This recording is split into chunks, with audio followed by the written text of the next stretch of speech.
Now, why is it that like speed can just reach out and grab your attention like that? And I think it's because for a moment, you can just be left in awe, just for a sec, where you're like, wow, the discipline it took to get there.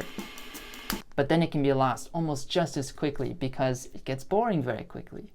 You know, a fun fact, apparently Bruce Lee trained his hands, his punches and his kicks so fast, he could move faster than the camera's frame rate.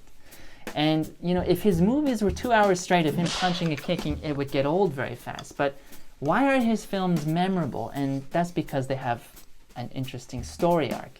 He weaves in his love of, you know, these philosophical sayings. And, you know, you want to know what happens. Does he actually defeat the bad guy in the end? You stick around for that.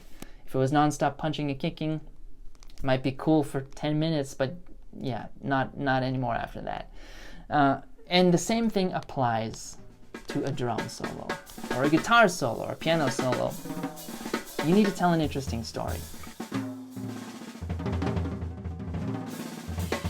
Your flashy singles, you know, you can grab someone's attention for a second, but it's only going to be held so long. You need to be thinking about, okay, where can the story go to next?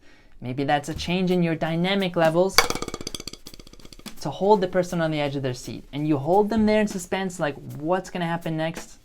Bam, maybe there's a big dynamic change after that, or you leave some space. Speed is exciting, use it wisely, and I think a wise way to use it is in an interesting story. You can comment speed below, and I'll DM you a 33% off coupon for my technique course, where I do talk about, you know, 1,000,001 hand techniques, but I give you some advice for speed as well. See you in the next video.